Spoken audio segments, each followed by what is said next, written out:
저 참을 만큼 참았어요. 이제는 정당한 대가를 받고 싶어요. 대가라니. 네, 대가요. 저 정신 멀쩡해요. 어머니야말로 현실을 보세요. 저 없으면 어머니 누가 돌봐요? 그래도 너무 심한 거 아니야? 어머니 안 주시면 이혼할 거예요. 시한부 1년 선고를 받은 박영자 씨. 갑작스럽게 생긴 거대한 돈 앞에서 며느리의 충격적인 본 모습이 드러나는데요. 과연 박영자 씨는 당하고만 있을까요? 무료 구독과 좋아요 부탁드리고 이 기막힌 이야기 시작할게요.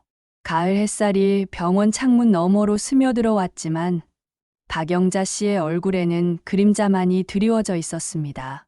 68배 나이에 말기암 선고를 받은 지 벌써 3개월이 흘렀습니다. 의사는 차분하면서도 단호한 목소리로 말했습니다. 박영자 씨, 더 이상 할 수 있는 치료가 없습니다. 집에서 편안히 지내시는 것이 좋겠어요. 시한부 6개월. 그 말이 영자의 귓가에 계속 맴돌았습니다. 하지만 그녀는 담담했습니다. 평생을 살면서 겪은 온갖 시련들이 그녀를 단단하게 만들어 놓았기 때문입니다. 오히려 마음 한편으로는 안도감마저 들었습니다. 이제 더 이상 고통스러운 항암 치료를 받지 않아도 됩니다. 택시에서 내린 영자는 잠시 자신의 집을 바라보았습니다. 30년을 살아온 2층 양옥집. 정원의 감나무에는 주황빛 감이 주렁주렁 매달려 있었고 마당 한편에는 그녀가 정성스럽게 가꾼 채소밭이 있었습니다. 집은 여전히 그 자리에 있었지만 뭔가 다르게 보였습니다. 현관문을 열자마자 영자는 얼굴을 찌푸렸습니다. 신발들이 아무렇게나 벗어져 있었고 현관 한편에는 택배 상자들이 쌓여 있었습니다. 거실로 들어서니 상황은 더욱 심각했습니다. 소파 위에는 옷가지들이 널브러져 있었고 테이블 위에는 며칠 된 듯한 음식 찌꺼기와 컵들이 그대로 놓여 있었습니다. 부엌으로 향한 영자의 발걸음이 무거워졌습니다. 싱크대에는 설거지감이 산더미처럼 쌓여 있었고 가스레인지 주변은 기름때로 끈적거렸습니다. 바닥에는 음식 찌꺼기들이 떨어져 있어 발에 밟힐 정도였습니다. 냉장고를 열어보니 상한 반찬들에서 악취가 올라왔습니다. 이게 대체 무슨 일이야? 영자는 한숨을 쉬며 앞치마를 두르기 시작했습니다. 병원에서 돌아온 첫날부터 집안일을 해야 하는 현실이 그녀를 압박했지만 어쩔 수 없었습니다. 이 집에는 자신 말고는 아무도 이런 일을 하지 않습니다. 설거지를 시작한 영자의 손은 항암 치료, 부작용으로 여전히 떨렸습니다. 무거운 냄비를 드는 것조차 힘들었지만 그녀는 묵묵히 일을 계속했습니다. 1시간 넘게 설거지를 하고 나니 다리가 후들거렸습니다. 하지만 아직 해야 할 일이 산더미였습니다. 바로 그때 2층에서 발소리가 들렸습니다. 며느리 장수진이 내려오고 있었습니다. 38배 수진은 여전히 잠옷차림이었습니다. 머리는 헝클어져 있었고 얼굴에는 피곤한 기색이 역력했습니다. 어머니, 오셨네요. 수진의 인사는 건성이었습니다. 시어머니가 병원에서 돌아왔다는 반가움은 전혀 느껴지지 않았습니다. 오히려 귀찮다는 표정이 더 역력했습니다. 응, 왔어. 그런데 집안이 이게 뭔가? 내가 없는 동안 도대체 뭘 한 거야? 영자의 목소리에는 실망감이 묻어났습니다. 자신이 병원에 입원해 있는 동안 며느리가 집안을 제대로 돌봤을 거라는 기대는 완전히 무너져 버렸습니다. 아, 그게 말이에요. 저 요즘 너무 바빠서요. 수지는 태연하게 대답했습니다. 시어머니가 말기암 환자라는 사실도 지금 막 퇴원해서 힘들어한다는 것도 전혀 개의치 않는 듯 했습니다. 바빠서 뭐가 그렇게 바쁘다는 거니? 친구들이랑 만나기도 하고 온라인 쇼핑몰 일도 해야 하고 어머니도 아시잖아요. 요즘 젊은 사람들이 얼마나 바쁜지. 수진의 변명은 계속됐습니다. 하지만 영자는 이미 알고 있었습니다. 수진이 말하는 온라인 쇼핑몰 일이란 것도 실제로는 친구들과 수다 떨며 인터넷 쇼핑을 하는 것에 불과합니다. 그리고 친구들과의 만남도 대부분 카페에서 시간을 때우는 것이었습니다. 수진아, 나 지금 몸이 많이 아픈데 집안일 좀 도와줄 수 있겠니? 영자는 최대한 부드럽게 부탁했습니다. 며느리와의 관계를 더 이상 나빠지게 하고 싶지 않았습니다. 아, 그게 말이에요. 저 오늘도 약속이 있어서요. 친구가 중요한 상담이 있다고 해서 같이 가기로 했거든요. 수지는 시계를 보더니 급히 몸단장을 시작했습니다. 시어머니가 말기암 환자라는 사실보다는 자신의 일정이 더 중요한 듯 했습니다. 그럼 언제 도와줄 수 있어? 다음 주쯤에요. 다음 주는 좀 한가해질 것 같아요. 하지만 영자는 알고 있었습니다. 다음 주가 되어도 수진의 대답은 똑같을 것입니다. 항상 바쁘고, 항상 약속이 있고, 항상 다음에 하겠다는 말만 반복될 것입니다. 수진은 화장을 마치고 가방을 들더니 현관으로 향했습니다. 뒤돌아보지도 않고 말했습니다. 어머니, 저녁은 냉장고에 있는 반찬으로 드세요. 저 늦을 것 같아요. 문이 쾅 하고 닫히는 소리와 함께 집 안은 다시 정적에 휩싸였습니다. 영자는 그 자리에 서서 한동안 멍하니 있었습니다.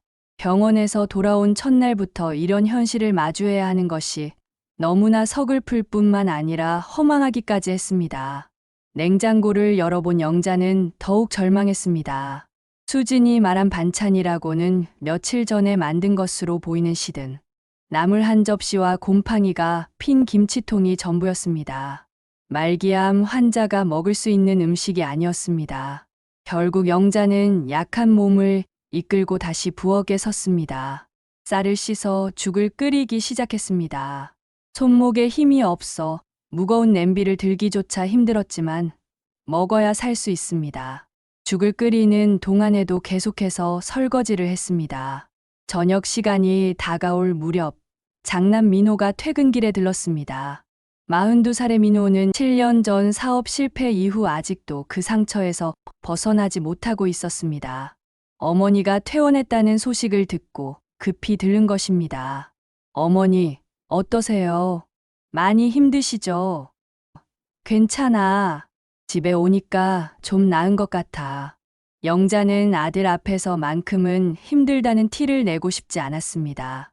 이미 사업 실패로 상처받은 아들에게 더 이상 짐을 지우고 싶지 않았습니다. 수진이는 어디 갔어요? 친구 만나러 나갔어. 바쁘대. 민호는 어머니의 말에서 뭔가 이상함을 느꼈지만 더 묻지는 않았습니다. 하지만 어머니가 혼자서 모든 집안일을 하고 있다는 것은 한눈에 알 수 있었습니다. 어머니, 제가 좀 도와드릴게요. 아니야, 너도 회사 일로 힘든데 혼자 할 수 있어. 하지만 민호는 이미 소매를 걷어붙이고 있었습니다. 아들과 함께 남은 설거지를 하며 영자는 마음이 조금 따뜻해졌습니다. 그러나 동시에 걱정도 커져갔습니다. 며느리와의 관계가 이런 식으로 계속 간다면 남은 시간을 어떻게 견뎌야 할지 막막했습니다. 밤이 깊어갈 무렵 수진이 술 냄새를 풍기며 돌아왔습니다. 민호가 있는 것을 보고는 살짝 당황하는 기색을 보였지만 곧 태연하게 행동했습니다. 어머니, 많이 힘드셨죠? 내일부터는 제가 좀 도와드릴게요. 하지만 영자와 민호는 둘 다 알고 있었습니다. 그것이 단순한 말뿐이라는 것을, 지난 몇 년간 반복되어 온 빈말이라는 것을 말입니다. 민호가 집을 떠나고 나자 영자는 2층 자신의 방으로 올라갔습니다. 침대에 누워 천장을 바라보며 생각했습니다. 남은 시간이 6개월. 과연 이런 상황에서 그 시간을 견딜 수 있을까? 그리고 자신이 죽은 후에 이 집은 어떻게 될까? 창밖으로 가을바람이 불어와 창문을 흔들었습니다. 영자의 마음속에도 불안한 바람이 불고 있었습니다. 하지만 그녀는 아직 포기하지 않았습니다. 남은 시간 동안 자신이 할 수 있는 일들이 분명히 있을 것이라고 믿었습니다. 며칠이 흘렀지만 영자의 일상은 크게 달라지지 않았습니다. 새벽 6시에 일어나 아침을 준비하고 온종일 집안일을 하며 하루를 보냈습니다. 수지는 여전히 바쁘다는 핑계로 집안일에는 손도 대지 않았습니다. 오히려 영자가 퇴원한 이후로 더욱 당당해진 것 같았습니다. 어머니, 저 오늘 친구들이랑 백화점 가기로 했어요. 늦을 것 같으니까 저녁 준비해 놓으세요. 아침도 거르고 나가는 수진을 보며 영자는 한숨만 쉬었습니다. 며느리에게 뭔가를 기대하는 것 자체가 무의미하다는 생각이 들었습니다. 하지만 어쩔 수 없었습니다. 이 집에서 살려면 참고 견디는 수밖에 없었습니다. 점심시간 무렵 현관에서 초인종이 울렸습니다. 영자가 문을 열어보니 우체부가 서 있었습니다. 박영자 씨 댁 맞나요? 등기 우편 왔습니다. 네, 맞습니다. 영자는 도장을 찍고 두툼한 봉투를 받았습니다. 발신인을 보니 구청이었습니다. 거실로 돌아가 봉투를 뜯어보니 여러 장의 서류가 들어있었습니다. 첫 번째 장을 펼쳐보는 순간 영자의 눈이 커졌습니다. 토지보상 대상자 안내문. 서류를 자세히 읽어보니 영자 명의로 되어 있던 뒷산. 토지가 개발구역에 포함되어 보상을 받게 되었다는 내용이었습니다. 영자는 급히 보상 금액을 확인했습니다. 70억. 그 숫자를 보는 순간 영자는 잠시 현실감을 잃었습니다. 시아버지가 물려준 그 산비탈 땅이 이렇게 큰 돈이 될 줄은 꿈에도 생각하지 못했습니다. 평생 어렵게 살아온 그녀에게는 상상조차 할 수 없는 금액이었습니다. 세상에 이런 일이. 영자는 서류를 다시 한번 꼼꼼히 읽어보았습니다. 분명히 자신의 이름으로 되어 있었고 주소도 정확했습니다. 실제로 얼마 전부터 그 일대가 신도시 개발구역으로 지정되었다는 소식을 들었었는데 설마 자신의 땅이 포함될 줄은 몰랐습니다. 그런데 바로 그때 현관문이 열리는 소리가 들렸습니다. 분명히 백화점에 간다고 했던 수진이 뭔가를 깜빡했는지 다시 돌아온 것 같았습니다. 어머니, 지갑을 깜빡해서. 거실로 들어온 수진은 소파에 앉아 서류를 보고 있는 시어머니를 발견했습니다. 그리고 영자 손에 들려있는 서류의 제목을 보는 순간 발걸음이 멈췄습니다. 어머니, 그게 뭐예요? 아, 이거. 구청에서 온 거야. 뒷산 땅이 개발구역에 들어가서 보상을 받게 되었대. 수지는 마치 자석에 이끌리듯 영자 옆으로 다가갔습니다. 평소 시어머니의 일에는 관심도 없던 그녀가 이렇게 적극적으로 나서는 것은 처음이었습니다. 보상금이 얼마나 되는데요? 70억이래. 그 순간 수진의 표정이 완전히 바뀌었습니다. 눈에는 욕심이 가득 찬 빛이 떠올랐고 입술이 살짝 떨렸습니다. 하지만 곧 억지로 평정심을 찾으려 애썼습니다. 세상에 정말 많네요. 어머니 복이 정말 많으시네요. 수지는 서류를 더 자세히 보고 싶어 했지만 영자가 다시 봉투에 넣어버리자 아쉬운 표정을 숨기지 못했습니다. 언제 받을 수 있어요? 서류를 보니까 몇 달 후에 절차가 완료되면 받을 수 있다고 하네. 수지는 고개를 끄덕이며 시어머니를 바라보았습니다. 하지만 그 눈빛은 예전과는 완전히 달랐습니다. 시어머니를 보는 것이 아니라 70억이라는 돈을 보고 있는 눈빛이었습니다. 어머니, 그런 중요한 서류는 안전한 곳에 보관해야 해요. 제가 도와드릴까요? 괜찮아. 내가 잘 보관할게. 영자는 서류를 품에 꼭 안았습니다. 뭔가 불안한 기분이 들었기 때문입니다. 며느리의 변한 태도가 심상치 않았습니다. 수지는 잠시 망설이는 듯 하더니 다시 말했습니다. 어머니, 그런데 제가 좀 여쭤봐도 될까요? 그 돈을 어떻게 쓰실 계획이세요? 아직 생각해보지 않았어. 갑자기 생긴 일이라서 그렇겠어요. 하지만 어머니 연세도 있으시고 몸도 편찮으시니까 미리 계획을 세우시는 게 좋을 것 같아요. 수진의 말에는 계산된 의도가 숨어 있었습니다. 영자도 그것을 어렴풋이 느꼈지만 직접적으로 말하지는 않았습니다. 그래, 천천히 생각해 볼게. 수진은 더 이상 백화점에 갈 생각도 없는 듯 했습니다. 지갑을 찾으러 온다던 목적도 까먹은 채 계속해서 시어머니 주변을 맴돌았습니다. 어머니, 점심은 드셨어요? 제가 뭔가 해드릴까요? 평소 같으면 점심시간이 되어도 나타나지 않던 수진이 갑자기 친절을 베풀겠다고 나섰습니다. 영자는 당황스러웠지만 며느리가 조금이라도 도움을 주겠다는 것이 반가웠습니다. 그래, 고마워. 그럼 간단하게 뭔가 만들어줄래? 하지만 수진이 부엌에서 하는 일은 요리라고 하기에는 민망한 수준이었습니다. 라면을 끓이면서도 계속해서 거실의 영자를 힐끔힐끔 쳐다보았습니다. 서류가 어디에 있는지, 다른 중요한 문서들은 어디에 보관하는지 탐색하는 눈빛이었습니다. 어머니, 라면 됐어요. 수진이 가져온 라면을 받아들며 영자는 묘한 기분이 들었습니다. 오랜만에 며느리가 해준 음식이었지만 뭔가 석연치 않았습니다. 수진아, 너 친구들이랑 약속은 어떻게 할 거야? 아, 그거요. 급한 일이 생겨서 다음에 만나기로 했어요. 수지는 거짓말을 하면서도 태연했습니다. 70억이라는 돈 앞에서는 친구와의 약속 따위는 아무것도 아니었습니다. 점심을 먹는 동안에도 수지는 계속해서 보상금 이야기를 꺼냈습니다. 어머니, 정말 대단한 일이에요. 이런 횡재가 어디 있어요. 그러게, 시아버지가 물려주신 땅인데 이렇게 될 줄은 몰랐어. 시아버지께서 정말 해안이 있으셨나 봐요. 그런데 어머니, 혹시 다른 부동산도 있으세요? 수진의 질문은 점점 노골적이 되어갔습니다. 영자는 불편함을 느꼈지만 며느리의 갑작스런 관심을 완전히 거부하기는 어려웠습니다. 다른 건 별로 없어. 이 집이 전부고. 아, 그렇구나.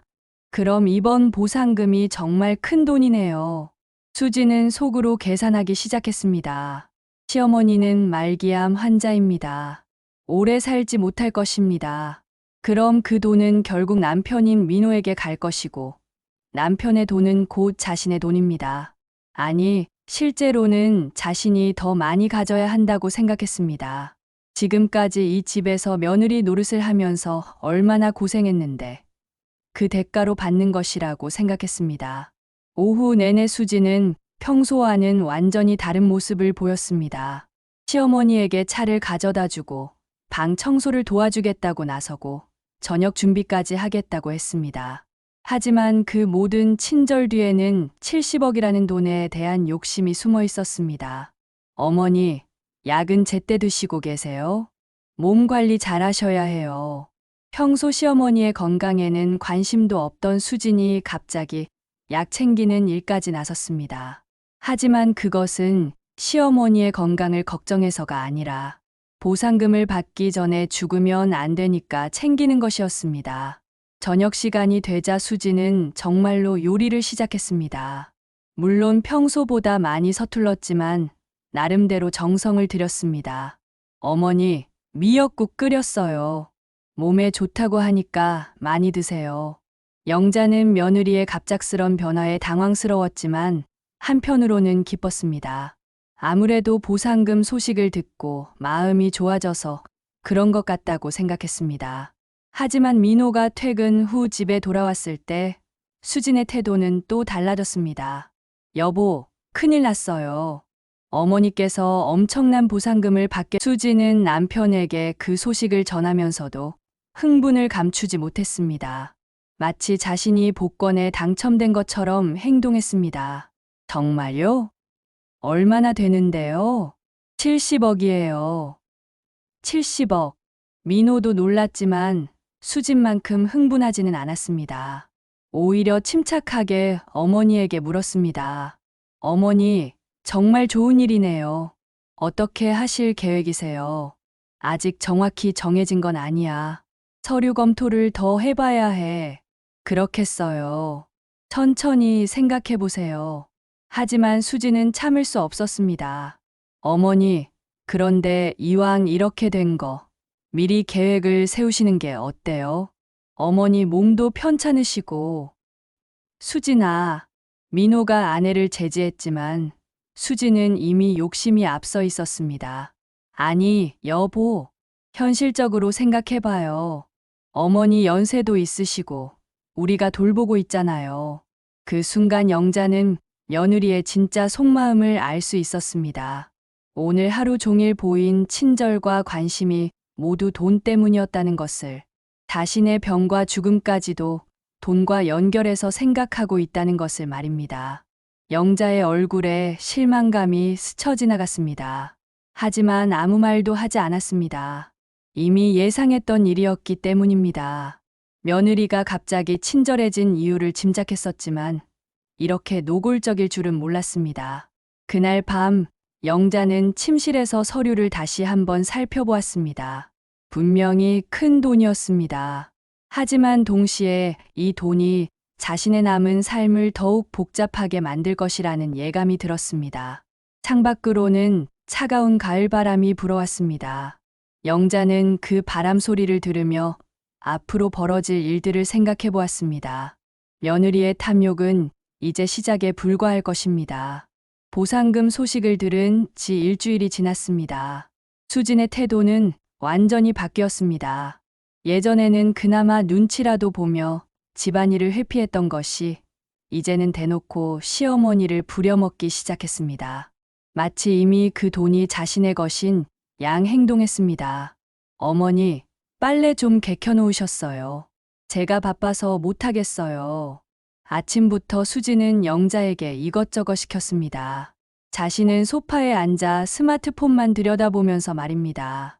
영자는 말없이 빨래를 개기 시작했습니다.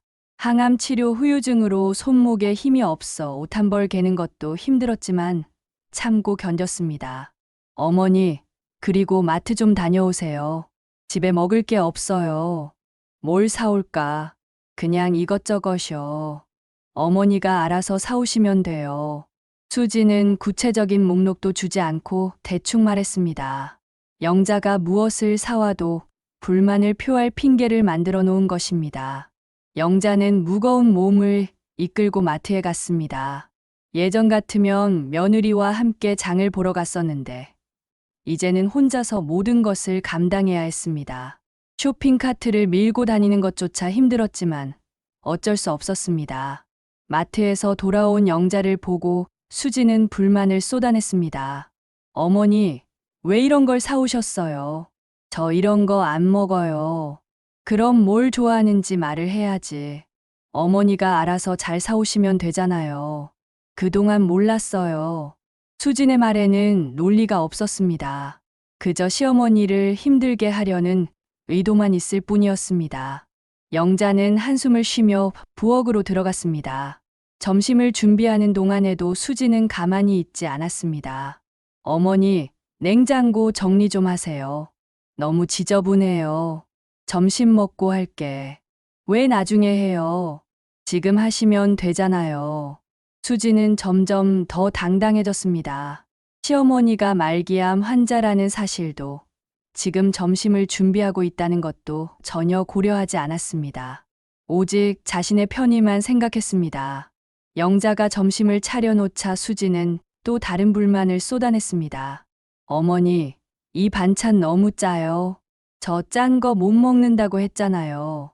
하지만 영자는 수진이 짠 음식을 좋아한다는 것을 알고 있었습니다. 그저 트집을 잡고 싶어 하는 것뿐이었습니다. 그럼 내가 다시 만들까? 됐어요. 그냥 먹을게요. 하지만 다음부터는 조심해서 하세요. 수지는 마치 자신이 큰 양보를 하는 것처럼 말했습니다.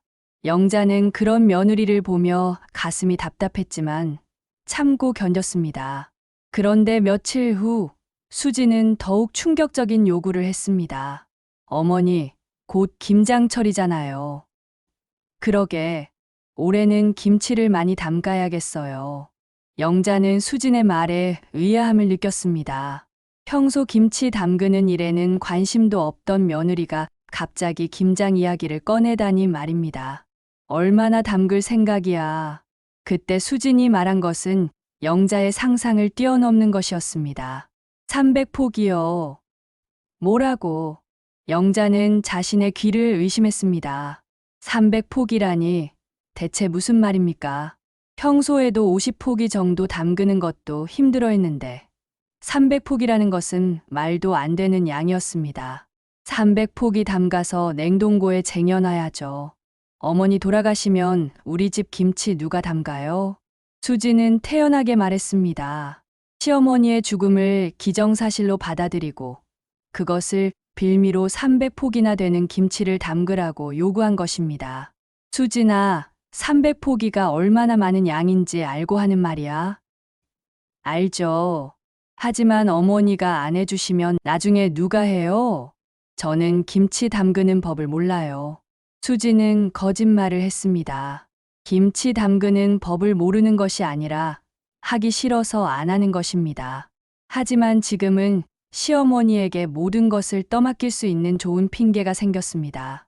수진아, 내가 지금 몸이 어떤 상태인지 알잖아.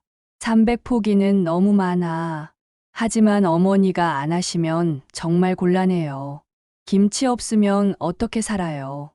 수지는 울먹이는 목소리로 말했습니다. 마치 자신이 피해자인 것처럼 행동했습니다. 그럼 조금씩 나눠서 하자. 안 돼요. 한 번에 해야 맛이 똑같아요. 그리고 냉동고도 새로 사야겠어요. 큰 걸로요. 수지는 이미 모든 계획을 세워놓고 있었습니다. 새 냉동고까지 사서 김치를 보관하겠다는 것입니다. 물론 그 돈도 나중에 받을 보상금에서 나올 것이라고 생각하고 있었습니다. 영자는 현기증이 났습니다. 300포기의 김치를 담그려면 며칠을 밤새워야 합니다. 건강한 사람도 힘든 일인데 말기암 환자에게는 거의 불가능한 일이었습니다. 수진아, 정말 안 되겠어. 다른 방법을 생각해보자. 하지만 수지는 물러서지 않았습니다. 다른 방법이 뭐가 있어요? 사서 먹자는 거예요? 그럼 돈이 얼마나 들어요? 그럼 조금씩 자주 사서 먹으면 되잖아. 그게 번거롭잖아요. 어머니가 한 번만 고생하시면 우리가 몇 년은 편하게 먹을 수 있어요. 수진의 논리는 철저히 자기중심적이었습니다. 자신의 편의를 위해서라면 시어머니가 죽을 만큼 고생해도 상관없다는 태도였습니다. 민호가 퇴근 후 집에 돌아와서 이 이야기를 듣고는 깜짝 놀랐습니다. 수진아, 300포기는 너무 많은 것 같은데. 왜요? 어머니가 평생 김치 담그셨는데 마지막으로 한 번만 더 해주시는 거잖아요. 하지만 어머니 몸이 지금 어떤 상태인지 알잖아. 그러니까 지금 해놔야 하는 거죠. 나중에는 더 못하실 텐데. 수지는 시어머니의 죽음을 앞두고 있다는 것을 또 다시 언급했습니다. 마치 그것이 김치를 많이 담가야 하는 정당한 이유인 것처럼 말입니다. 민호는 어머니를 바라보았습니다. 영자의 얼굴에는 피로와 절망이 가득했습니다. 어머니, 괜찮으세요? 괜찮아. 며느리가 원하는 거니까 해줘야지. 영자는 체념한 듯 대답했습니다. 이미 수진과 싸워서 이길 수 없다는 것을 알고 있었습니다. 그리고 민호에게 더 이상 부담을 주고 싶지 않았습니다. 그날부터 수진은 김장 준비에 들어갔습니다. 물론 준비라는 것은 냉동고를 주문하고 배추를 주문하는 것뿐이었습니다. 실제 김치를 담그는 것은 모두 영자의 몫이었습니다. 어머니, 배추 300포기 주문했어요. 모레 새벽에 온대요. 새벽에? 네, 새벽에 와야 신선하잖아요. 어머니가 받으셔야 해요. 수지는 자신은 새벽에 일어날 생각이 전혀 없었습니다. 모든 것을 시어머니 혼자 처리하게 할 계획이었습니다. 이틀 후 새벽 5시, 정말로 배추 300포기가 도착했습니다. 영자는 새벽부터 일어나 배추를 받아야 했습니다. 트럭에서 배추를 내리는 것부터가 일이었습니다. 하나하나가 무거웠고 300포기면 엄청난 양이었습니다. 어머니, 저는 손목이 아파서 도와드릴 수가 없어요. 수지는 멀찍이 서서 구경만 했습니다. 손목이 아프다는 핑계로 일을 회피했습니다. 하지만 평소에는 스마트폰을 하루 종일 만지작거리면서 손목이 아프다는 말은 한 번도 하지 않았습니다. 영자는 혼자서 배추를 마당에 쌓아놓았습니다. 새벽 찬 공기 속에서 몇 시간 동안 일을 하니 온몸이 얼어붙는 것 같았습니다. 그런데 이것은 시작에 불과했습니다. 배추를 소금에 절이는 것부터 시작해서 양념을 만들고 김치를 담그고 냉동고에 보관하는 것까지 모든 과정을 혼자서 해야 했습니다. 첫날 50포기를 절이고 나니 영자는 쓰러질 것 같았습니다. 허리는 끊어질 듯 아팠고 손은 소금기 때문에 트고 갈라졌습니다. 어머니, 고생하셨어요. 내일도 파이팅이에요. 수지는 고생하는 시어머니를 보면서도 전혀 미안해하지 않았습니다. 오히려 격려한다는 명목으로 더 많이 하라고 부추겼습니다. 이틀째 영자의 몸은 한계에 달했습니다. 밤새 김치를 담그느라 제대로 잠도 자지 못했는데 또 다시 50포기를 처리해야 했습니다. 어머니, 괜찮으세요? 민호가 걱정스럽게 물었지만 영자는 괜찮다고 말할 수밖에 없었습니다. 괜찮아. 조금만 더 하면 돼. 하지만 영자의 얼굴은 창백했고 손은 계속 떨렸습니다. 항암 치료 후유증에다가 과로까지 겹치니 몸이 견디기 어려웠습니다. 사흘째 되던 날 영자는 정말로 쓰러질 뻔했습니다. 배추를 씻던 중 갑자기 현기증이 나서 그 자리에 주저앉았습니다. 어머니! 마침 지나가던 민호가 어머니를 부축했습니다. 괜찮아. 잠깐 어지러웠을 뿐이야. 어머니, 너무 무리하시는 것 같아요. 김치는 나중에 하시죠. 하지만 수진이 나타나서 반대했습니다. 안 돼요. 지금 중단하면 지금까지 한 게 다 헛수고가 되잖아요. 어머니, 조금만 더 힘내세요. 수지는 시어머니가 쓰러져 가면서도 김치 담그기를 계속하라고 했습니다. 정말로 몰인정한 며느리였습니다. 결국 영자는 일주일 동안 거의 잠도 자지 못하고 김치 300포기를 모두 담갔습니다. 마지막 포기를 냉동고에 넣고 나서는 그 자리에서 털썩 주저앉았습니다. 어머니, 정말 고생하셨어요. 덕분에 몇 년은 김치 걱정 없겠네요. 수지는 만족스러워했지만 영자는 답할 힘도 없었습니다. 온몸이 무너져 내릴 듯 지쳐갔습니다. 그날 밤 영자는 침대에 누워 천장을 바라보며 생각했습니다. 이런 식으로 계속 간다면 보상금을 받기도 전에 자신이 먼저 죽을 것 같았습니다. 김치 300포기를 담그고 나서 영자는 며칠 동안 침대에서 일어날 수조차 없었습니다. 몸이 완전히 망가진 것 같았습니다. 그런 그녀를 보며 민호는 안타까워했지만 수지는 여전히 당당했습니다. 마치 자신이 한 일이 정당하다는 듯이 행동했습니다. 어머니, 김치 정말 맛있어요. 역시 어머니 손맛이 최고예요. 수지는 영자가 죽을 만큼 고생해서 담근 김치를 먹으면서도 감사하다는 마음은 전혀 없어 보였습니다. 오히려 당연하다는 표정이었습니다. 영자는 그런 며느리를 보며 문득 7년 전이 떠올랐습니다. 언제부터 수진이 이렇게 당당해졌는지, 언제부터 자신이 이렇게 눈치를 보며 살게 되었는지 생각해보니 그때가 떠올랐습니다. 7년 전 민호가 사업에 실패하면서 모든 것이 바뀌었습니다. 그때 민호는 친구와 함께 작은 건설업체를 운영하고 있었습니다. 몇 년간 꾸준히 일이 들어와서 나름 안정적이었습니다. 수진도 그때는 남편을 자랑스러워했고 시어머니에게도 나름 예의를 지켰습니다. 어머니, 이번에 민호 씨가 큰 프로젝트를 따냈대요. 정말 대단하죠. 그때의 수지는 지금과는 완전히 달랐습니다. 남편의 성공을 자랑스러워하고 미래에 대한 희망으로 가득했습니다. 시어머니와의 관계도 그런대로 원만했습니다. 하지만 그 큰 프로젝트가 독이 되었습니다. 계약 상대방이 사기꾼이었던 것입니다. 어머니, 큰일 났어요. 그날 민호가 집에 돌아와서 한 말이 영자의 귓가에 아직도 생생합니다. 무슨 일이야? 사기를 당했어요. 계약금으로 받은 돈은 이미 다 자재비로 썼는데 나머지 공사비를 안 줘요. 민호의 얼굴은 창백했습니다. 평생 정직하게 살아온 그가 사기를 당했다는 사실을 받아들이기 어려워했습니다. 얼마나 손해를 본 거야? 3억 정도요. 그 돈은 민호에게는 천문학적인 금액이었습니다. 집을 담보로 대출을 받아서 사업 자금을 마련했는데 그것까지 모두 날아간 것입니다. 수지는 처음에는 남편을 위로했습니다. 여보, 괜찮아요. 다시 시작하면 돼요. 하지만 현실은 그렇게 간단하지 않았습니다. 빚더미에 올라앉은 민호는 정신적 충격으로 인해 우울증까지 왔습니다.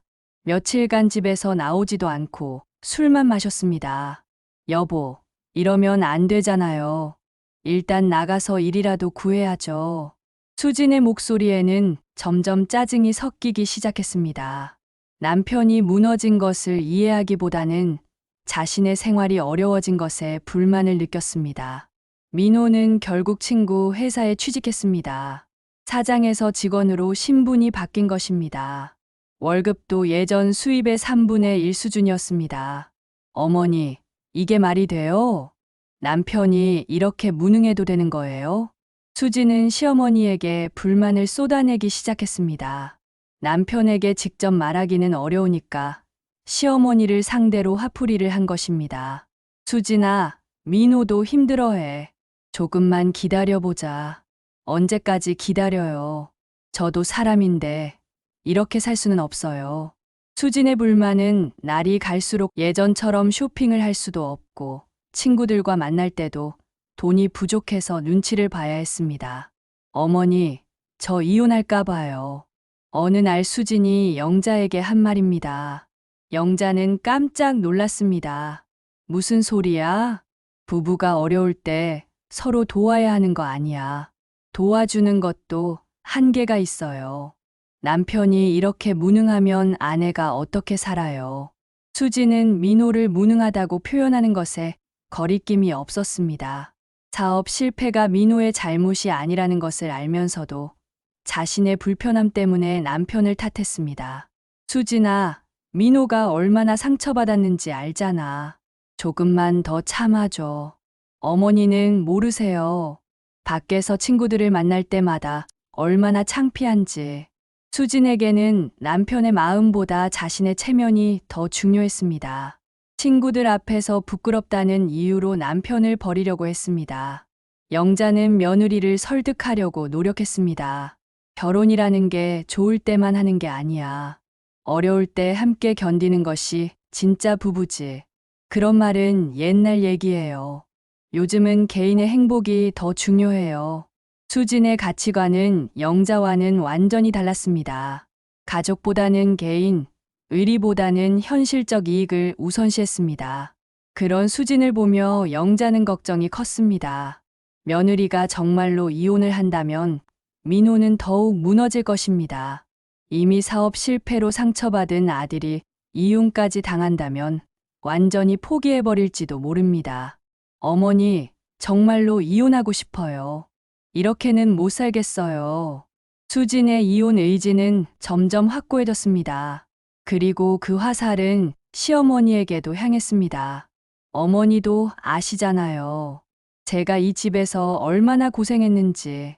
그런데 남편이 이 모양이면 제가 왜 여기서 살아야 해요? 수지는 마치 자신이 희생자인 것처럼 말했습니다.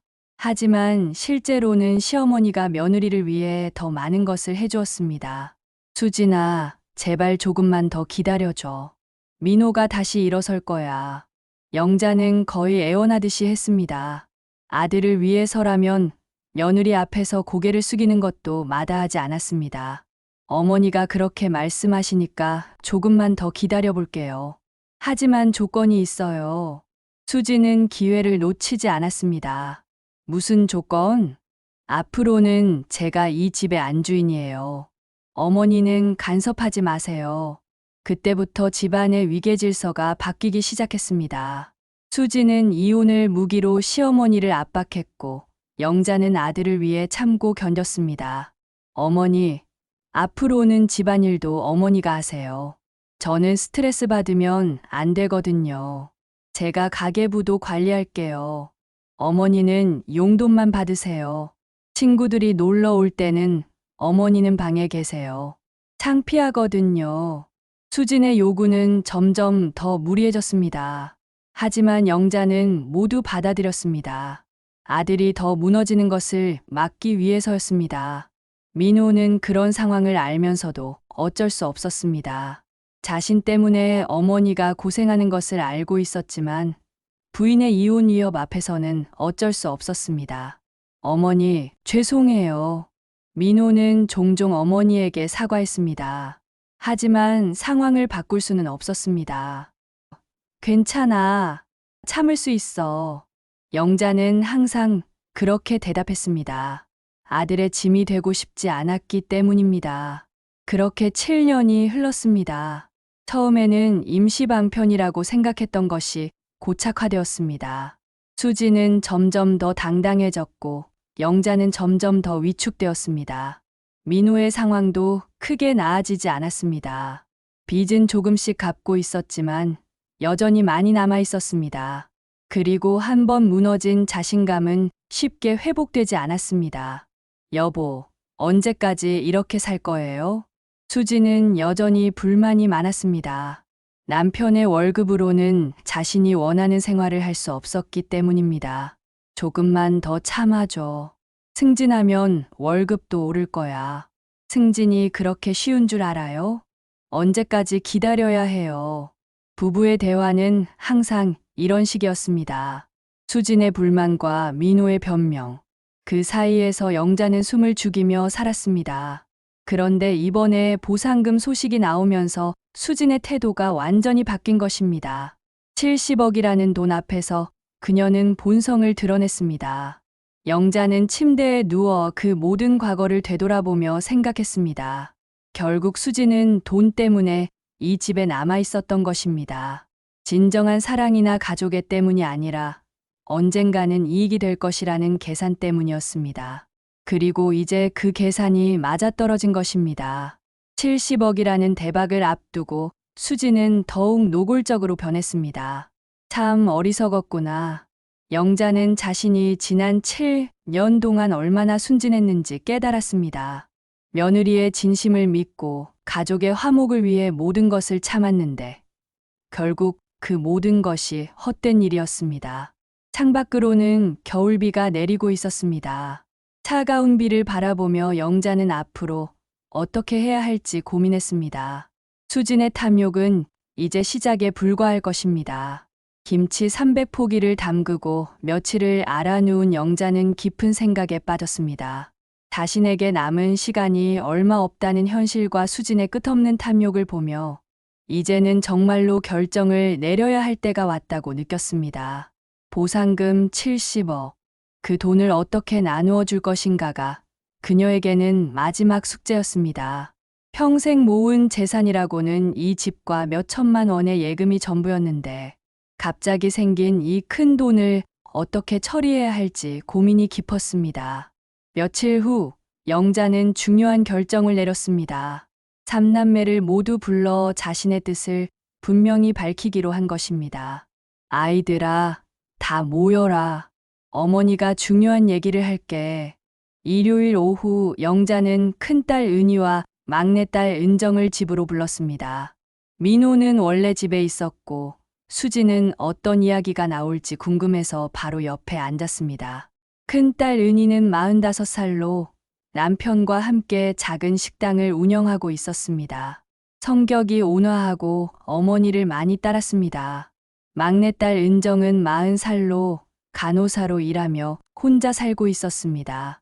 결혼을 하지 않고 평생 어머니를 모시겠다고 했던 효녀였습니다.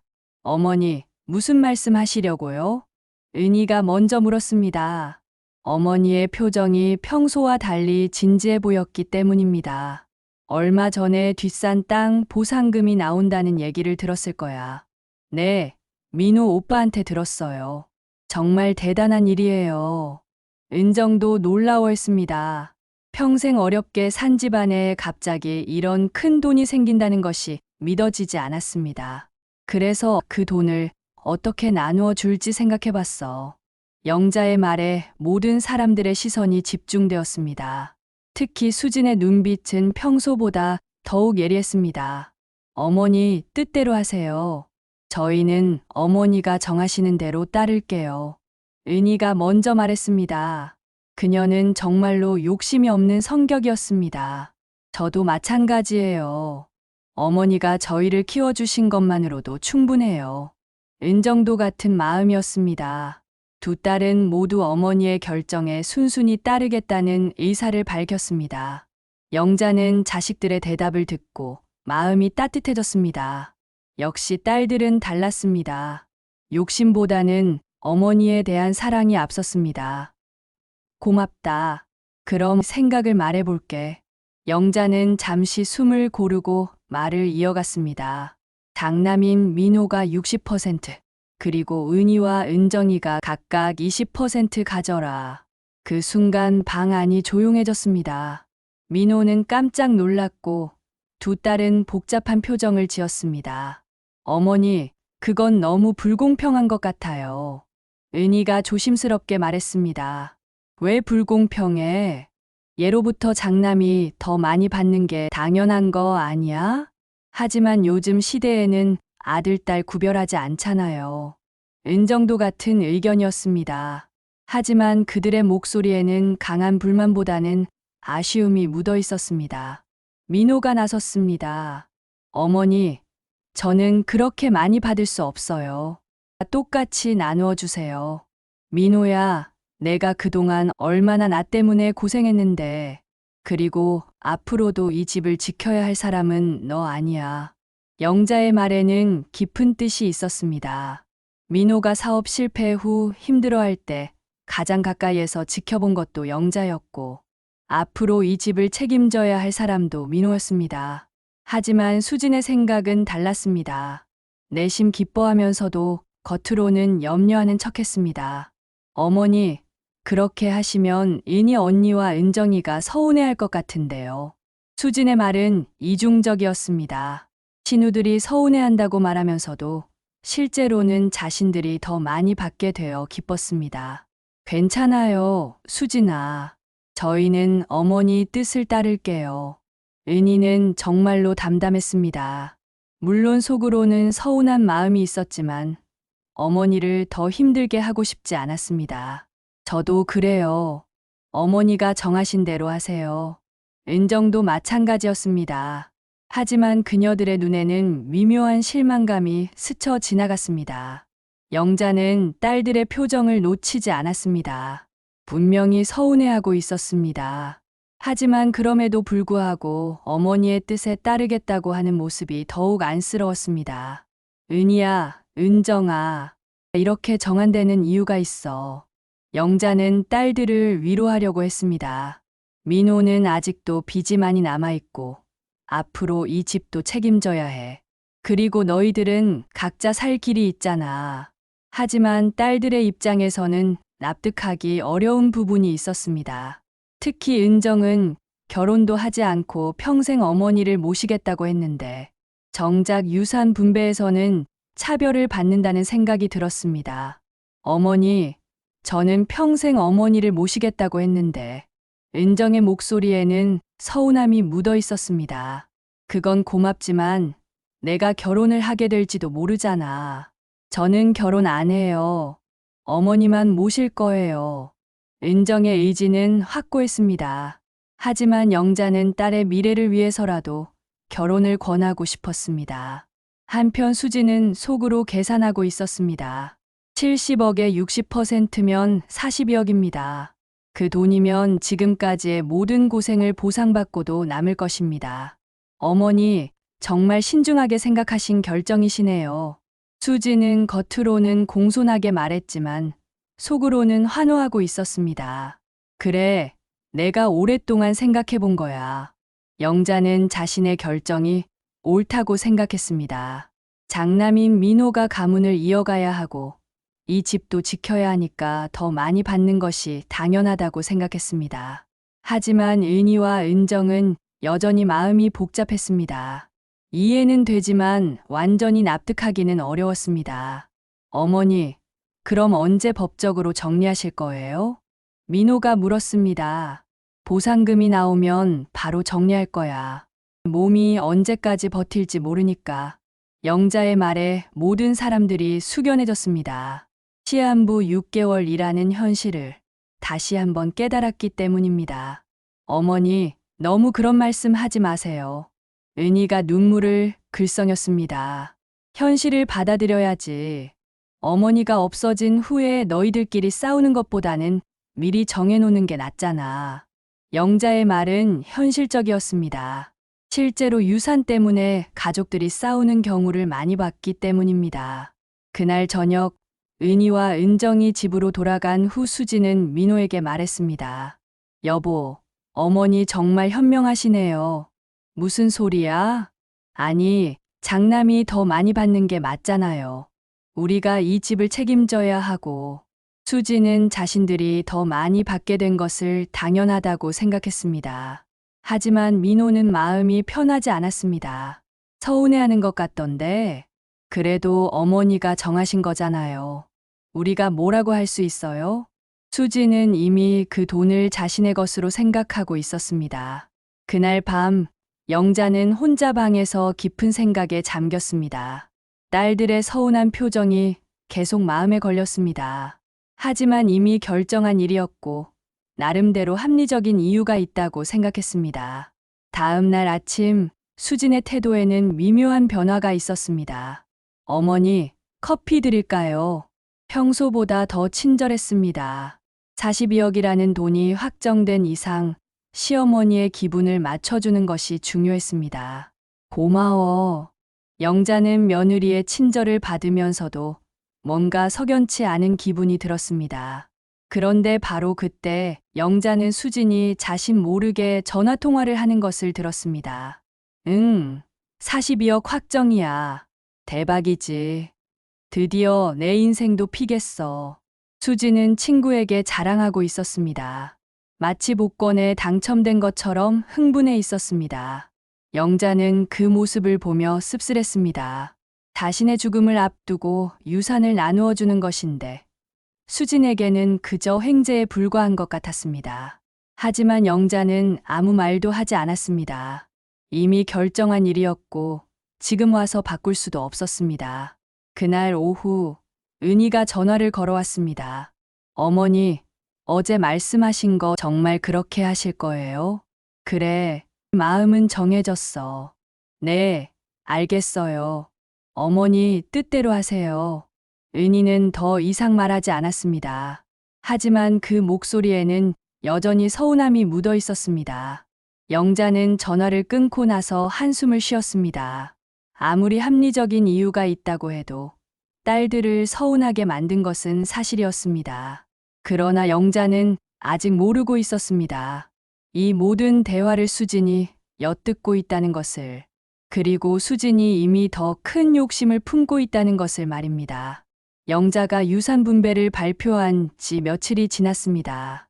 수진은 겉으로는 평온한 척했지만 속으로는 계속 계산하고 있었습니다. 42억도 큰 돈이지만 욕심은 끝이 없었습니다. 더 많이 가질 수 있는 방법은 없을까 고민했습니다. 그날 밤 수진은 술을 마셨습니다. 평소보다 많이 마셨습니다. 사실 수진은 술을 마시면 평소에 숨기고 있던 본성이 드러나는 타입이었습니다. 민호는 일찍 잠자리에 들었고 영자는 거실에서 텔레비전을 보고 있었습니다. 수진은 비틀거리며 영자 앞으로 다가갔습니다. 어머니. 수진의 목소리에는 술 기운이 섞여 있었습니다. 수진아, 술 많이 마셨구나. 네, 좀 마셨어요. 수진은 영자 옆에 앉았습니다. 평소와는 다른 분위기였습니다. 어머니, 저 한 가지만 물어봐도 될까요? 뭘? 저 없었으면 이 집에서 누가 어머니를 모셨을 것 같아요? 갑작스러운 질문에 영자는 당황했습니다. 갑자기 왜 그런 말을? 아니, 궁금해서요. 정말로요. 수진의 눈빛이 평소와 달랐습니다. 술 때문인지 더욱 날카로워 보였습니다. 은정이가 모셨을 거야. 은정이요? 은정이는 혼자 살잖아요. 직장도 있고. 어떻게 매일 와서 모셔요? 수진의 말에 일리가 있었습니다. 은정이는 간호사로 일하고 있어서 매일 어머니를 돌볼 수는 없었습니다. 그럼 은희 언니도 식당 일로 바쁘잖아요. 결국 저 아니면 누가 어머니를 모셨겠어요. 수진의 목소리가 점점 높아졌습니다. 수진아, 목소리 좀 낮춰. 어머니, 저 정말 억울해요. 수진이 갑자기 울먹이기 시작했습니다. 뭐가 억울해? 저 지난 7년 동안 얼마나 고생했는지 아세요? 남편은 사업 실패해서 의기소침하고 시어머니는 병들어서 돌봐야 하고 수지는 자신이 피해자인 것처럼 말했습니다. 그래도 며느리 도리를 다한 거 아니야. 도리요? 도리만으로 어떻게 살아요? 저도 사람인데. 수진의 본심이 드러나기 시작했습니다. 수진아, 술 깨고 내일 얘기하자. 영자가 일어서려고 하자 수진이 막았습니다. 어머니, 앉아 계세요. 저 오늘 꼭 하고 싶은 말이 있어요. 수진의 태도가 완전히 바뀌었습니다. 평소의 가식적인 모습은 사라지고 날 것 그대로의 모습이 드러났습니다. 저 이 집에서 7년 동안 살면서 제대로 대우받은 적이 한 번이라도 있었나요? 무슨 소리야? 항상 눈치 보고 살았어요. 시어머니 기분 맞춰주고 집안일 다 하고. 수진의 말은 사실과 다른 부분이 많았습니다. 실제로는 영자가 대부분의 집안일을 했는데 마치 자신이 다 한 것처럼 말했습니다. 그런데 이제 와서 보상금 나누는 것도 불공평하게 하시네요. 뭐가 불공평해? 최소 50억은 저 몫이어야 하는 거 아니에요? 드디어 수진의 진짜 속마음이 나왔습니다. 42억도 부족하다는 것입니다. 수진아, 정신 차려. 저 정신 멀쩡해요. 어머니야말로 현실을 보세요. 수진의 목소리는 점점 더 거칠어졌습니다. 저 없으면 어머니 누가 돌봐요? 은희 언니요. 은정이요. 그래도 50억은 너무 많아. 많기는요. 저 지금까지 얼마나 희생했는데. 수지는 자신의 희생을 과장하고 있었습니다. 실제로는 희생보다는 수혜를 더 많이 받았는데 말입니다. 어머니, 솔직히 말씀드릴게요. 수진이 영자의 눈을 똑바로 바라보며 말했습니다. 저 참을 만큼 참았어요. 이제는 정당한 대가를 받고 싶어요. 대가라니? 네, 대가요. 저 이 집에서 며느리 노릇하느라 제 인생을 포기했다고요. 수진의 말은 점점 더 이기적이 되어갔습니다. 어머니, 제가 원하는 건 50억이에요. 최소한 그 정도는 받아야 해요. 안 돼. 그럼 다른 아이들은 뭐가 돼? 다른 아이들은 신경 쓰지 마세요. 저만 생각하세요. 수진의 요구는 너무나 이기적이었습니다. 수진아, 그건 너무 심한 거 아니야. 그때 수진이 결정적인 말을 했습니다. 어머니, 안 주시면 이혼할 거예요. 영자는 깜짝 놀랐습니다. 뭐라고? 이혼한다고요? 더 이상 못 참겠어요. 수진은 7년 전에 사용했던 무기를 다시 꺼내 들었습니다. 이혼 위협이었습니다. 수진아, 이혼이 뭐가 쉬운 일이라고. 쉬워요. 저 이미 마음 정했어요. 수진의 의지는 확고해 보였습니다. 그럼 민호는 어떻게 하고? 민호는 알아서 하겠죠. 저는 제 인생이 더 중요해요. 영자는 충격을 받았습니다. 며느리가 이렇게까지 이기적일 줄은 몰랐습니다. 어머니, 정말로 선택하세요. 저한테 50억 주시든지 아니면 이혼 감수하시든지. 수진의 협박은 계속되었습니다. 영자는 딜레마에 빠졌습니다. 어머니, 대답하세요. 수진은 계속 압박했습니다. 시간 주면 안 될까? 안 돼요. 지금 당장 결정하세요. 수진은 물러서지 않았습니다. 영자는 눈물이 났습니다. 자신의 죽음을 앞두고 이런 협박을 받아야 한다는 현실이 너무나 비참했습니다. 알았어. 내 뜻대로 하마. 결국 영자는 굴복했습니다. 아들을 위해서였습니다. 정말요? 수진의 얼굴이 밝아졌습니다. 대신 조건이 있어. 뭐요? 이건 우리끼리만 얘기고 다른 아이들한테는 비밀이야. 영자는 최소한 다른 자식들에게는 상처를 주고 싶지 않았습니다. 네, 비밀로 할게요. 수진은 쉽게 약속했습니다. 그날 밤 영자는 잠을 이룰 수 없었습니다. 며느리의 협박에 굴복한 자신이 너무나 한심했습니다. 다음 날 아침 수지는 언제 그랬냐는 듯이 평범하게 행동했습니다. 어머니, 아침 맛있게 드세요. 하지만 영자는 식욕이 없었습니다. 밤새 고민한 끝에 내린 결정이 과연 옳은 것인지 확신이 서지 않았습니다. 며칠 후 영자는 변호사를 찾아가 유언장을 작성했습니다. 그날 저녁 민호가 퇴근 후 집에 돌아와서 말했습니다. 어머니, 유산 분배 다시 생각해 보세요. 왜? 똑같이 나누어 주시면 안 될까요? 제가 더 많이 받을 이유가 없어요. 민호의 말에 수진이 발끈했습니다. 여보, 왜 그런 말을 해요? 아니야, 수진아. 어머니, 제 마음은 정해졌어요. 민호의 의지는 확고했습니다. 어머니, 제 목 욕심내지 마시고 모두에게 공평히 주세요. 민호의 말에 영자는 혼란스러웠습니다. 아들은 오히려 욕심을 내지 말라고 하는데 며느리는 더 많이 달라고 협박했습니다. 그날 밤 영자는 깊은 고민에 빠졌습니다. 과연 자신이 내린 결정이 옳은 것인지 아니면 다시 바꿔야 하는지 확신이 서지 않았습니다. 수진의 협박에 굴복하여 유언장을 작성한 지 며칠이 지났습니다. 영자는 자신이 내린 결정에 대해 계속 후회하고 있었습니다. 밤마다 잠 못 이루며 고민했습니다. 정말로 이것이 옳은 일인지, 다른 자식들에게는 어떻게 설명해야 할지 막막했습니다. 수지는 유언장이 작성되었다는 사실을 확인한 후부터 더욱 당당해졌습니다. 이제 50억이 확실히 자신의 것이 되었다고 생각했기 때문입니다. 어머니, 오늘 날씨 좋네요. 산책이라도 하실까요? 수진의 친절은 계속되었지만 영자는 그 속에 숨어있는 계산을 느낄 수 있었습니다. 괜찮아. 집에서 쉴게.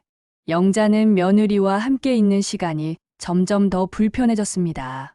수진의 모든 행동이 가식적으로 느껴졌습니다. 그런데 며칠 후 영자에게는 더 큰 고민이 생겼습니다. 큰딸 은희가 전화를 걸어온 것입니다. 어머니, 요즘 어떻게 지내세요? 그냥 그래. 어머니, 한 가지 여쭤봐도 될까요? 은희의 목소리에는 뭔가 조심스러운 기색이 있었습니다. 뭘? 유산 분배 말인데 정말 그렇게 하실 거예요? 은희는 며칠 전 어머니가 발표한 내용에 대해 아직도 마음이 정리되지 않은 상태였습니다. 마음은 정해졌어. 하지만 영자의 목소리에는 확신이 없었습니다. 어머니, 저는 돈이 문제가 아니에요. 다만 은정이가 너무 서운해서요. 은희는 자신보다는 막내 동생을 걱정하고 있었습니다. 은정이가 뭐라고 하던가? 평생 어머니 모시겠다고 했는데 왜 자기만 차별받느냐고 하더라고요. 영자는 막내딸의 마음을 이해할 수 있었습니다. 정말로 은정은 결혼도 하지 않고 어머니를 위해 살겠다고 했는데 정작 유산 분배에서는 차별을 받게 되었으니 서운할 만했습니다. 그래도 장남이 더 많이 받는 게 어머니, 요즘은 그런 시대가 아니에요. 아들, 딸 똑같이 키웠으면 똑같이 줘야죠. 은희의 말에도 일리가 있었습니다. 알겠어. 다시 생각해 볼게. 영자는 전화를 끊고 나서 더욱 혼란스러워졌습니다. 딸들의 서운함, 수진의 협박, 민호의 양심. 모든 것이 복잡하게 얽혀 있었습니다. 그날 밤 영자는 중요한 결심을 했습니다. 막내딸 은정을 불러서 진심 어린 대화를 나누기로 한 것입니다. 은정아, 내일 시간 되면 잠깐 집에 와라. 네, 어머니. 무슨 일이세요?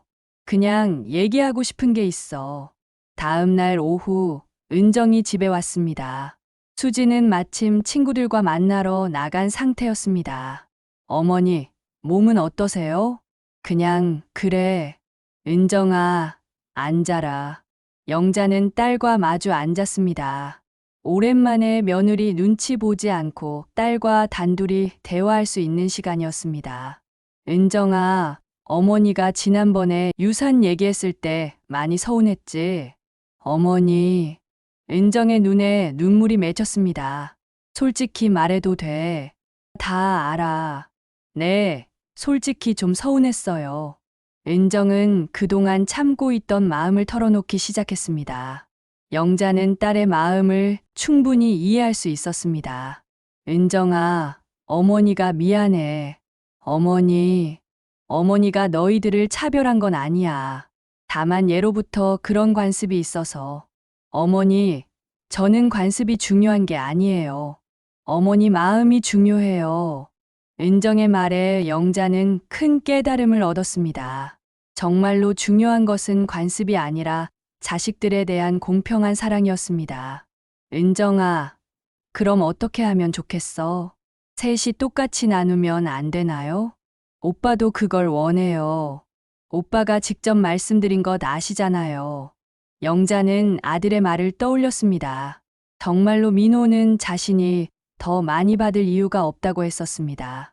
그래, 너 말이 맞는 것 같아. 영자는 딸의 말에 공감하기 시작했습니다. 그럼 다시 바꿔주실 거예요? 응, 어머니가 다시 생각해 볼게. 은정은 기뻐했습니다. 마침내 어머니가 자신의 마음을 이해해 주었기 때문입니다. 어머니, 정말 고마워요. 고맙긴. 그날 은정이 돌아간 후 영자는 깊은 생각에 빠졌습니다. 정말로 유산을 다시 나누어야 하는 것은 아닌지 고민했습니다. 하지만 문제가 있었습니다. 이미 수진과 약속을 했고 유언장도 작성했습니다. 그리고 수진은 분명히 반대할 것입니다. 며칠 후 영자는 또 다른 중요한 결심을 했습니다. 이번에는 큰딸 은희를 불러서 상의하기로 한 것입니다. 은희야, 시간 날 때 집에 와라. 네, 어머니. 다음 날 은희가 집에 왔습니다. 이번에도 수진이 없는 시간을 노려서 부른 것입니다. 은희야, 어머니가 너희들한테 미안한 게 있어. 무슨 말씀이세요? 유산 분배 말이야.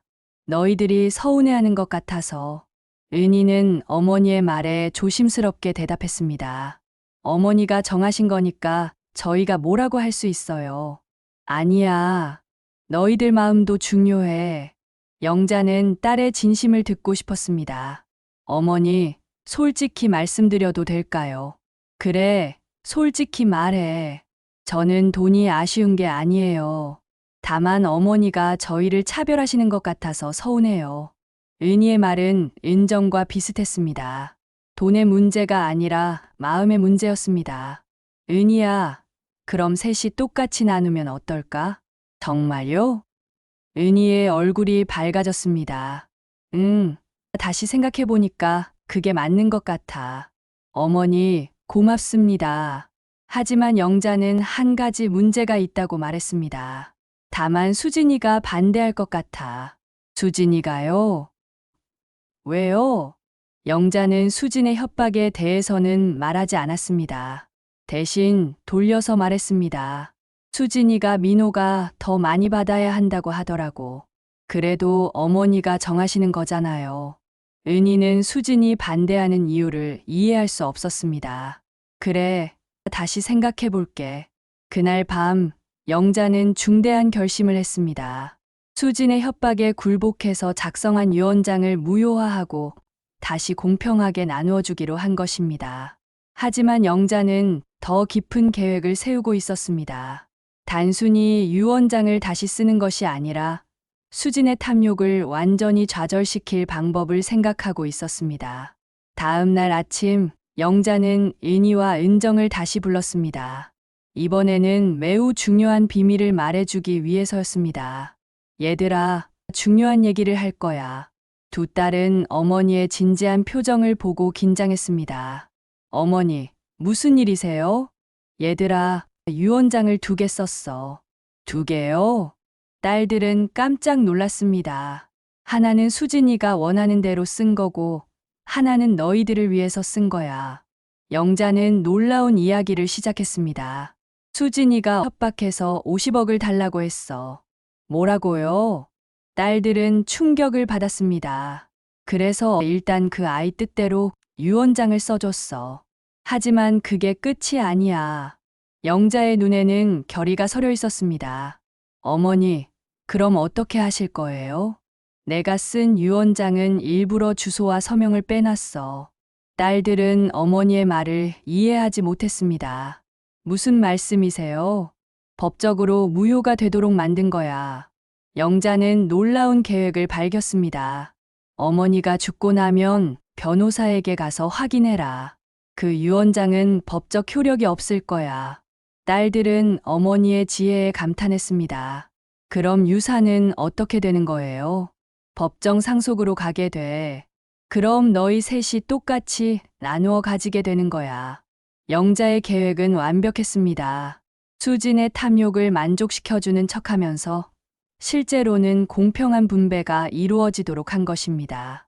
어머니, 정말 대단하세요. 하지만 이건 절대 비밀이야. 수진이가 알면 안 돼. 네, 절대 비밀로 할게요. 딸들은 어머니의 지혜와 계획에 감동했습니다. 어머니, 수진이는 언제까지 모르고 있을 거예요? 죽을 때까지는 모를 거야. 그리고 나서 진실이 밝혀지겠지. 영자는 수진이 마지막 순간까지 자신의 승리를 확신하다가 결국 아무것도 얻지 못하게 될 것이라고 생각했습니다. 어머니, 정말 고맙습니다. 저희를 이렇게까지 생각해 주시다니. 당연한 거야. 너희들을 차별할 수는 없지. 그날 이후 영자는 마음이 한결 편해졌습니다. 수진의 탐욕에 굴복한 것처럼 보이지만 실제로는 정의가 실현될 수 있도록 치밀한 계획을 세워놓았기 때문입니다. 수진은 여전히 자신의 승리를 확신하며 영자를 대했습니다. 하지만 그녀는 몰랐습니다. 영자가 얼마나 지혜로운 여인인지를 말입니다.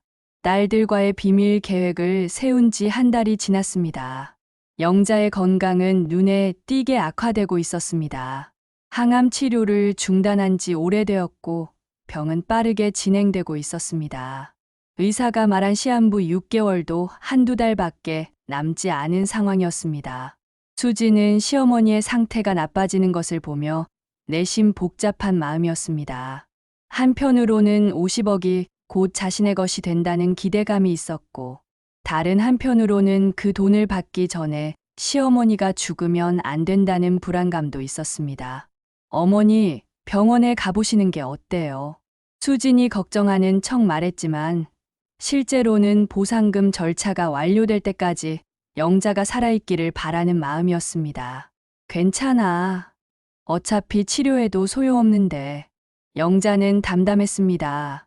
이미 자신의 운명을 받아들였고 남은 시간 동안 해야 할 일들만 생각하고 있었습니다. 그런데 어느 날 구청에서 연락이 왔습니다. 토지 보상금 지급 절차가 모두 완료되어 곧 입금될 예정이라는 소식이었습니다. 어머니, 드디어 보상금이 나온대요.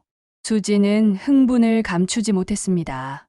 70억이라는 거금이 곧 통장에 들어온다는 것이 믿어지지 않았습니다. 그래, 다행이다. 영자는 평정심을 유지했습니다. 하지만 속으로는 복잡한 심정이었습니다. 그 돈이 결국 가족들 사이의 갈등을 불러일으킬 것이라는 것을 알고 있었기 때문입니다. 며칠 후 정말로 70억이 영자의 통장에 입금되었습니다. 평생 이런 큰 돈을 본 적이 없는 영자는 통장을 보며 감회가 새로웠습니다. 어머니, 이제 정말 부자가 되셨네요. 수지는 마치 자신이 부자가 된 것처럼 기뻐했습니다. 돈이 뭐가 중요해. 건강이 최고지. 영자의 말에도 불구하고 수진의 눈에는 욕심만 가득했습니다. 어머니, 그런데 언제 유언장대로 정리하실 거예요? 수진은 참을성이 없었습니다. 하루라도 빨리 그 돈을 자신의 이름으로 옮기고 싶었습니다. 곧 할게. 영자는 애매하게 대답했습니다. 사실 그녀는 아무것도 할 계획이 없었습니다. 이미 딸들과 합의한 대로 유언장은 법적으로 무효가 되도록 만들어 놓았기 때문입니다. 그런데 수지는 기다리는 것이 힘들었습니다. 혹시라도 시어머니가 마음을 바꿀까봐 불안했습니다. 어머니, 제가 변호사 사무실 알아볼게요. 빨리 처리하는 게 좋을 것 같아요. 괜찮아. 내가 알아서 할게.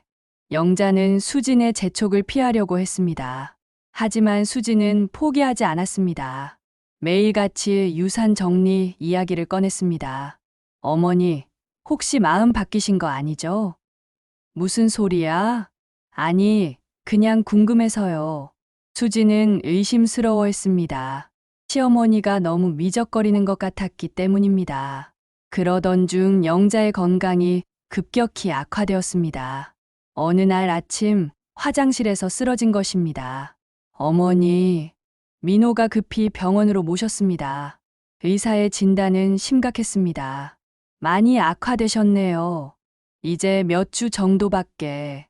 의사의 말에 가족들은 충격을 받았습니다. 시간이 이렇게 급박할 줄은 몰랐기 때문입니다. 수지는 당황했습니다. 아직 유산 정리도 제대로 하지 못했는데 시어머니가 죽을 위기에 처한 것입니다.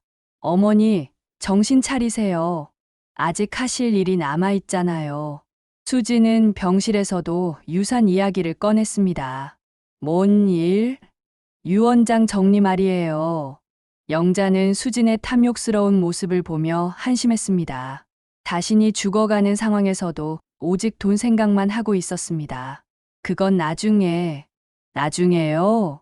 어머니, 지금이 아니면 언제 해요? 수지는 조급해했습니다.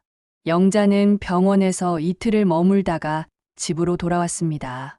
더 이상 치료할 방법이 없다는 의사의 말에 따라서였습니다. 집으로 돌아온 영자는 침대에 누워 지내는 시간이 많아졌습니다. 하지만 의식은 여전히 또렷했습니다.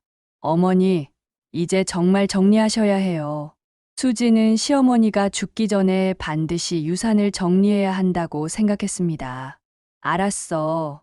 영자는 더 이상 미룰 수 없다는 것을 알았습니다. 하지만 그녀가 준비한 것은 수진이 기대하는 것과는 전혀 달랐습니다. 그날 밤, 영자는 은희와 은정을 불렀습니다. 얘들아, 시간이 얼마 안 남은 것 같아. 어머니, 그런 말씀 하지 마세요. 딸들은 눈물을 흘렸습니다. 어머니가 너희들에게 마지막으로 당부할 게 있어. 영자는 딸들에게 자신의 진짜 계획을 다시 한번 확인시켰습니다. 내가 죽고 나면 수진이가 유언장을 가지고 갈 거야. 하지만 그 유언장은 법적 효력이 없어. 네, 어머니. 너희들은 변호사에게 가서 법정 상속을 신청해라. 그럼 셋이 똑같이 나누어 가질 수 있을 거야. 영자의 마지막 당부였습니다. 어머니, 정말 고맙습니다. 고맙긴. 미안하지. 너희들한테 이런 걱정을 끼쳐서. 그로부터 며칠 후, 영자는 조용히 세상을 떠났습니다. 가족들이 지켜보는 가운데 평안하게 마지막을 맞았습니다. 장례식은 조용히 치러졌습니다. 많은 사람들이 영자의 죽음을 애도했습니다. 평생 어려운 중에도 남을 도우며 살았던 그녀였기 때문입니다. 장례를 마친 후 본격적인 유산 상속 절차가 시작되었습니다. 수지는 자신이 가지고 있던 유언장을 들고 변호사 사무실로 갔습니다. 이 유언장에 따르면 제가 50억을 받을 수 있어요. 수지는 자신만만했습니다. 하지만 변호사가 유언장을 자세히 검토한 후 말한 것은 충격적이었습니다. 죄송하지만 이 유언장은 법적 효력이 없습니다. 뭐라고요? 수지는 믿을 수 없다는 표정이었습니다. 주소 기재가 누락되어 있고 서명도 완전하지 않습니다. 이런 경우에는 유언장으로 인정받을 수 없어요. 변호사의 설명에 수지는 패닉 상태가 되었습니다. 그럼 어떻게 되는 거예요? 법정 상속으로 처리됩니다. 배우자가 없으니까 자녀들이 균등분할하게 되죠. 수진의 꿈이 한순간에 무너졌습니다. 그럴 수가 없어요. 분명히 어머니가 저한테 50억 주신다고 했는데.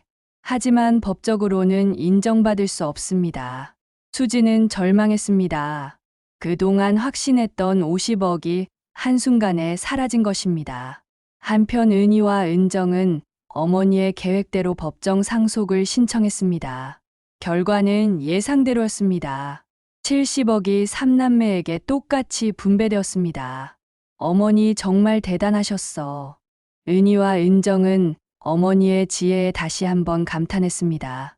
민호도 결과를 알고 나서는 어머니의 뜻을 이해할 수 있었습니다. 어머니가 끝까지 우리를 생각해 주셨구나. 하지만 수지는 받아들일 수 없었습니다. 이건 말이 안 돼요. 어머니가 분명히 약속하셨는데.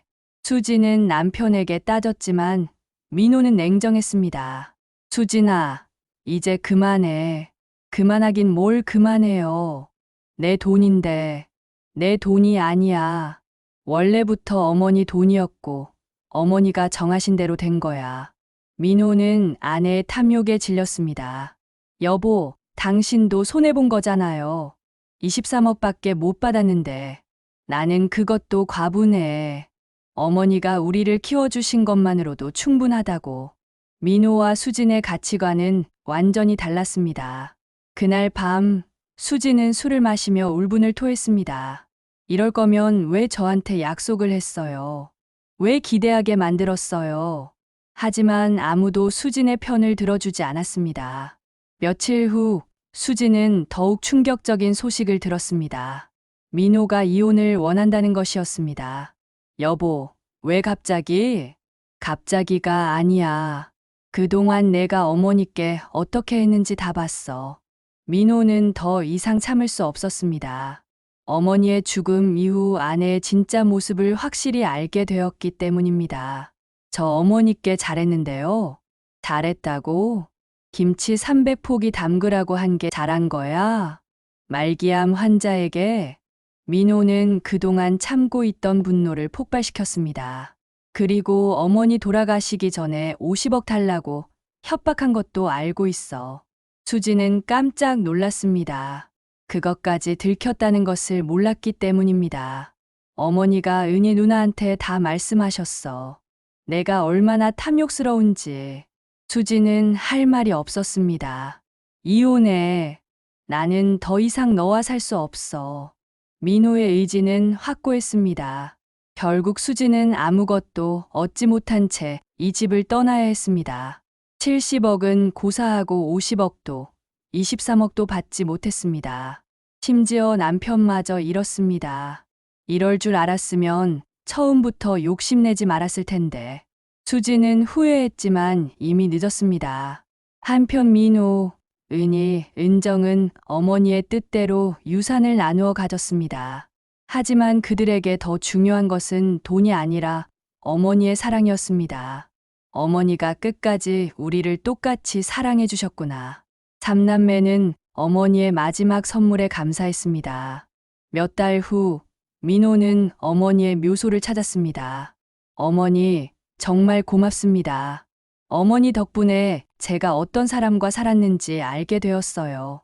민호는 어머니의 지혜에 다시 한번 감탄했습니다. 그리고 누나와 동생과도 다시 가까워졌어요. 어머니가 원하셨던 일이죠. 바람이 불어와 묘비 앞에 국화꽃잎을 흩날렸습니다. 마치 영자가 대답하는 것 같았습니다. 탐욕으로 얻은 것은 결국 내 것이 될 수 없다. 영자의 마지막 교훈이었습니다. 수지는 욕심을 부리다가 모든 것을 잃었지만 진정한 가족은 어머니의 사랑 안에서 다시 하나가 되었습니다. 그렇게 영자의 이야기는 끝이 났습니다. 하지만 그녀가 남긴 교훈은 오래도록 기억될 것입니다.